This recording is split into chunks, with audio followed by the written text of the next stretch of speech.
Je suis. Pouvez-vous l'affirmer? Après la trahison, l'abandon, le rejet, voire même l'ascension, la félicité, où êtes-vous?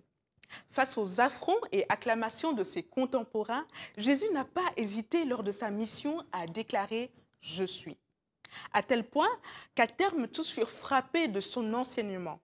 N'est-ce pas lui, le chemin à suivre pour quiconque affirme « Je suis envoyé » ? Nous sommes sur les traces de Jésus.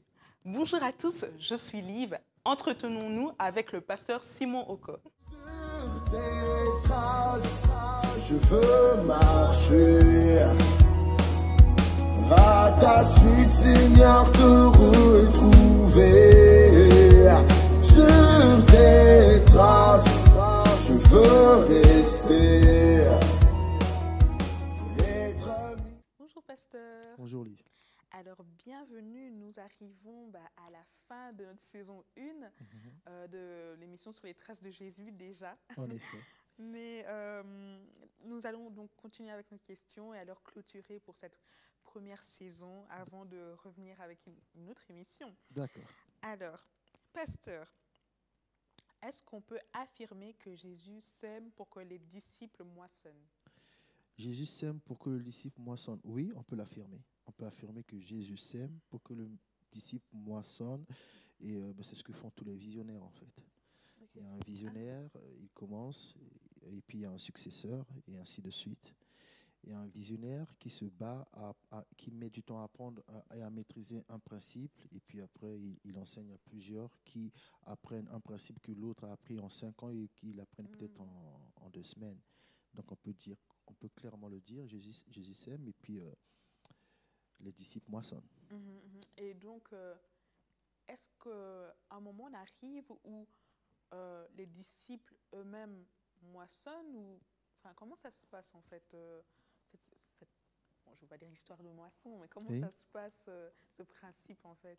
Bon, c'est un principe simple, on sème et jusqu'à ce que le fruit devienne mûr. Une fois que le fruit est mûr, après on moissonne. Le problème c'est que dans la mission, quand le fruit sera mûr, celui qui avait semé ne sera pas forcément là parce que ça prend du temps. Ça prend vraiment du temps. Vous voyez, pour Jésus, en fait, il a semé des paroles. Après, il n'était pas là pour récolter. C'est comme aujourd'hui, beaucoup dans les églises, on se base sur les écrits de l'apôtre Paul qui semait à cette époque, mais aujourd'hui, il n'est pas là pour mentionner. En fait, quand Dieu donne une mission, Dieu dit qu'on va faire la mission et voici le résultat. Mais le problème, c'est que on ne sera pas forcément là pour voir le résultat. Mais le résultat sera là. Quand on peut planter un arbre fruitier, on ne sera pas forcément là pour en manger le fruit. Mais le but, ce n'est pas que nous, on mange. On plantait cet arbre pour que ça soit une source de bénédiction pour tous. Dieu a dit à Abraham qu'il serait une source de bénédiction, mais Abraham n'était pas là forcément, n'était pas forcément là quand Joseph, par exemple, a régné en Égypte. Donc, en fait, quand on est visionnaire, on travaille, mais on doit aussi avoir la conscience qu'on ne verra pas forcément le résultat final. On verra les durs labeurs, les débuts difficiles. Peut-être on verra un moment quand ça va commencer à porter du fruit, mais le fruit, quand il sera totalement mûr au niveau que Dieu veut, on ne le verra pas forcément. Et ça, c'est le sort de plusieurs visionnaires. Il y a des gens qu'on appelle pères du réveil, pères de l'Église. Ils n'ont même pas vu le nombre d'églises qui est resté après ou qui a vu le jour à cause de leur consécration. Mais on se souvient d'eux. C'est assez étonnant. Enfin, quel est le secret alors de ces personnes? Parce que on se dit, mais je travaille, je veux voir ce résultat. Le secret des pères de réveil. Si tu le perds, tu deviens père de réveil. Ça, je ne pourrais pas te dire leur secret parce que moi, honnêtement, je ne l'ai pas encore percé. J'entends parler de leur dévouement, mais leur secret, je ne pense pas qu'ils ont tous le secret. Il y en a, c'est peut-être la consécration, d'autres c'est la prière, d'autres c'est la foi, d'autres c'est les miracles. Mais je pense que dans tous les cas, on peut dire que le point commun, c'est quand même la présence de Dieu.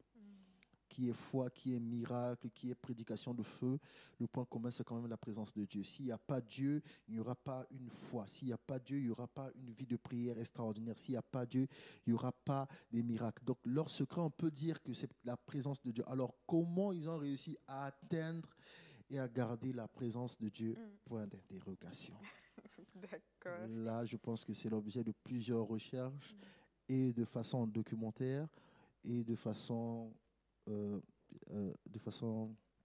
surnaturelle, Oui. avec le contact, par le contact avec le Saint-Esprit. Mais ça, comment? Je pense qu'au départ, il y a une soif. Il y a une soif, oui. Il y en a un qu'on appelle Benson Idahosa. Il a entendu son pasteur dire que tout est possible à celui qui croit et que Dieu peut faire tout. En sortant de là, ceux qui racontent son histoire, je suis sûr qu'ils ont raccourci, mais en tout cas, dans les grandes lignes, en sortant de là, il a commencé à aller partout dans la ville. Je crois que donc, c'était au Bénin, je crois qu'il a entendu ça. Il a commencé à sillonner la ville en cherchant un mort pour le ressusciter. Ah oui. Donc, un homme comme ça, percer son secret, c'est pas évident. Quand tu écoutes un message, oui, que tout est possible, oui, tu peux chercher un aveugle, mais lui chercher un mort. En fait, il a voulu vérifier si le pasteur était menteur ou pas. Parce que le pasteur a dit, Dieu peut ressusciter les morts. Ah, ok. Aussi, tu crois seulement c'est possible. D'accord, je crois. Je vais aller voir. Et puis, il a réussi. Donc, percer leur secret, c'est difficile. C'est difficile. C'est très, très difficile. Dieu fait grâce, mais percer le secret, c'est difficile. Mais C'est Dieu très fait difficile. grâce. Oui, Dieu fait grâce. Amen. Et pasteur, alors, qu'est-ce que le témoignage que Dieu nous donne, enfin, Oui. ça veut dire quoi être témoin de Jésus et pourquoi est-ce si important? Ça veut dire quoi? Être témoin de Jésus, ça veut dire mener la même vie, avoir le même type de pensée, le même raisonnement, le même caractère, poser les mêmes actes, faire les mêmes œuvres, voire des plus grandes œuvres. Pourquoi c'est important? Ça atteste que Dieu est vivant. Ça atteste que la parole de Dieu est vraie. Donc, les gens veulent prouver qu'ils sont chrétiens. Non, si tu es chrétien, tu dois faire démontrer la parole. Un chrétien, c'est celui qui démontre que la parole est vraie. Un témoin est un producteur de preuves. Pourquoi c'est important de produire les preuves? Les preuves de quoi? Pas les preuves de notre foi, les preuves que Dieu est vivant. Parce qu'on ne voit pas Dieu. On va dire à une personne que Dieu m'a parlé. Alors dans ce cas, que le Dieu invisible qui t'a parlé passe par toi et fasse quelque chose d'invisible, mais que l'on va constater dans le naturel, c'est-à-dire le miracle. C'est important. Là où il n'y a pas de témoin, on ne peut pas attester que Dieu est vivant. Là où il n'y a pas de témoin, c'est une religion. Là où il n'y a pas de témoin, c'est, je ne sais pas moi, c'est un club. Le témoignage, c'est important. Pourquoi? Dieu veut, à travers nos œuvres, que Jésus a fait, que nous reproduisons et que nous faisons de plus grandes, Dieu veut que le monde tire la même conclusion qu'à l'époque de Jésus. Jamais homme n'a parlé comme cet homme. Voilà pourquoi le témoignage, c'est important. Et Dieu agit par ça. Dieu atteste par ça. Donc, on dit en fait, quand on parle de la part de Dieu, on est en train de rendre témoignage.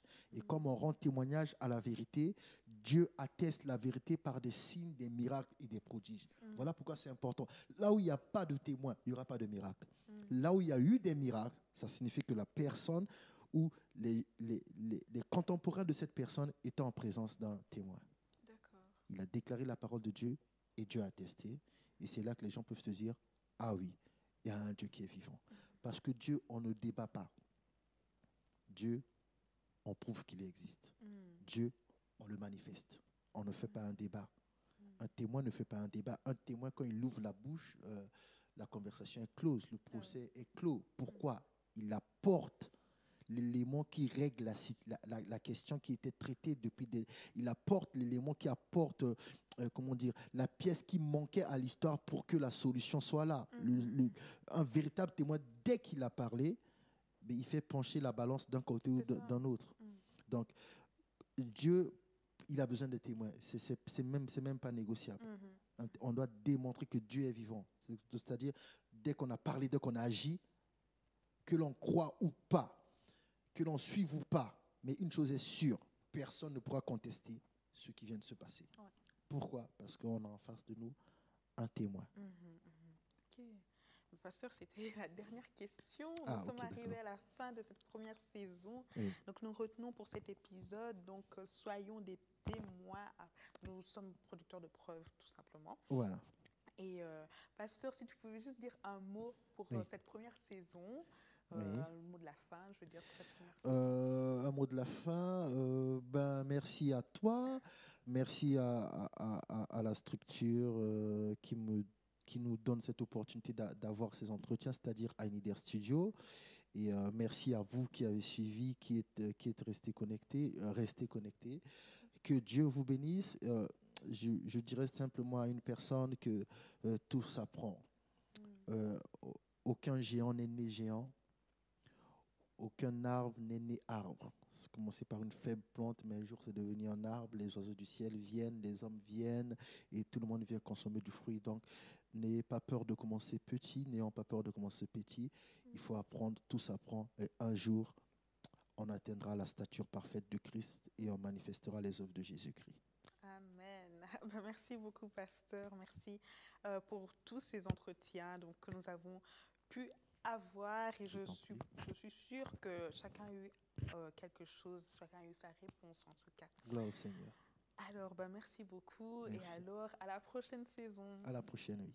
Sur tes traces, je veux marcher. À ta suite, Seigneur, te retrouver.